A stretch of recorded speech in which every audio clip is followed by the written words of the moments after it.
Let's talk about Teo, the baseball player. This guy, dream season. Could you have a better 1-year deal, right? I mean, sure, he didn't win MVP, but arguably the most complete season of his career, becomes beloved on the team. He is the second most consistent, player on the Dodgers, right? With Mookie being out for 2 months. Freddie Freeman in the regular season was very good, but he was not at like MVP level Freddie Freeman. Teo played almost every game and was just a beast, right? Does it in October. He's crying on stage at the World Series parade. He wants to go back to the Dodgers. All is well. I kind of thought that he was going to go somewhere else, not because he didn't want to actually stay, but because I thought his deal was going to get him something that other teams would give him too much to pass up. And that the Dodgers, especially after signing Michael Conforto, would be like, listen, Teo, we love you, but the way we operate, we are not going to, even though we have infinite money, we are not just going to give you whatever you want. But it seems like they found some common ground here. Yeah. Incredible fit there. I mean, Teoscar Hernandez, just such a fun baseball player. Like the way that he would vibe with Shohei Ohtani and just really everyone, even covering him going back years in Toronto, like he was doing the same stuff when it was Freddie Galvis and Sam Gaviglio. And, like Teo was the same guy. Shout out Sam Gaviglio. He really was. Like he was always the same guy. He's always been super friendly, had a great time, just like great vibes, the sunflower seeds. We've all seen it now.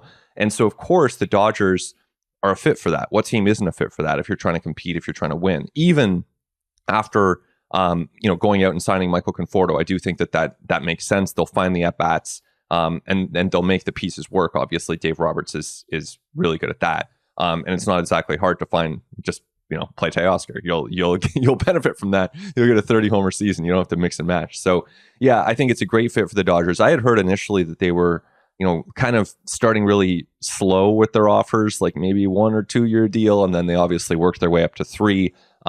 And at that point you have a path to a deal. But, this is a pretty reasonable deal. It's basically in the amount of the QO, like to get a 30 homer hitter. And look, there's going to be a point where he declines, and that might be in the course of this deal. And that's fine. The Dodgers can afford it and absorb it. But I like this deal for the Dodgers. Yeah, it just makes their lineup that much more terrifying. And obviously, I'm really high on Conforto. I love that fit, and I think that I thought he was being set up to do a version of what Teo just did. And I know it's a little bit different. He's not as gregarious and lovable and all these things, and obviously has been way more out of the spotlight in San Francisco. But I thought, like, you looked at the underlying stuff with Conforto, and I was like, great. They're probably looking at him and being like, he'll take our 1 year deal and he'll put up a 125 OPS plus, and we'll be happy with that. And we'll give Andy Pages time, and we have Tommy Edman, and Dalton Rushing will come up. Like, we'll be okay. They would have been fine without Teoscar, right? Of course, a lot of fans would have been upset, but for them to still make this happen is again, I mean, the lineup is ridiculous.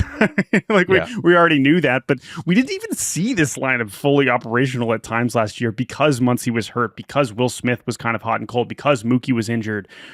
And now you put this in and you add him to Conforto and who knows what else you get, and Lux, what we saw in the second half, and it's just an Edman for a full season potentially. Like, there's just so much going on there, and I don't know if there's another move for them in the position player group, and I still have questions about this whole Mookie in the infield thing, but I feel like and Pages, who I felt like showed a lot, enough to where you thought maybe he was going to play more. I don't really know where he fits into this, but when you're the Dodgers, you're not going to be like, no, sorry, we have to let this young guy. Like, no, like if the opportunity's there and Teo wants to come back, then you make this happen. Exactly. And this is where the Dodgers are the Dodgers. They just keep layering on at each sort of juncture that you can add. Hey, it's Tommy Edman at the trade deadline. He goes on to be NLCS MVP. You add Teoscar again in the offseason. You add a Conforto. You have Rushing coming up from the minor leagues. Like, you have to do all these things to some degree in order to compete. And the Dodgers do so many of these things so well that their roster is just going to be deeper. And it's not, we've seen them do it on the pitching side where they just stack arms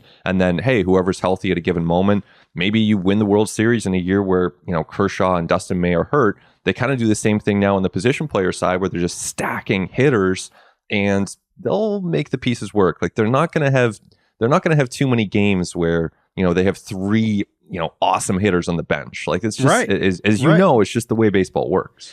And yeah, I am curious. Like, Kike still a free agent? I'm sure he wants to be back in the Dodgers, and I don't know if there's still room for him and Chris Taylor and some of these other guys. Again, these aren't problems. It doesn't matter. It's just like I am curious what that final open day roster ends up looking like. But also, yeah, you consider the offense. It's like, all right, maybe Ohtani is like 10% worse because he's a little tired because he's pitching now again. Yeah. Like, great. Now you also have all these other guys that can show up and have 900 OPS over the 6 weeks, right? Like that's almost the whole team can do that for you, which is a pretty amazing place to be. Now, the last thing about Teo is, okay, we could do this for all these guys. Okay, well, who didn't get him? I don't want to spend as much time speculating on the runners up for all of these, not just because I'm talking to someone who covers the Blue Jays, but also because, again, like it's more important what this does mean and not, okay, obviously these other teams are going to pivot in some form, whether that's Boston, whether that's Toronto. Tim Healy reporting that the Mets made an offer to Teoscar, and I think that is relevant to our next topic to some degree. But obviously, this was a player that I did start to think was not going back to the Dodgers, and the fact that he does, the rich get richer, and credit to them for making it happen. And I'm happy for Teo that he gets to kind of still be a part of that group, because obviously it was an awesome fit.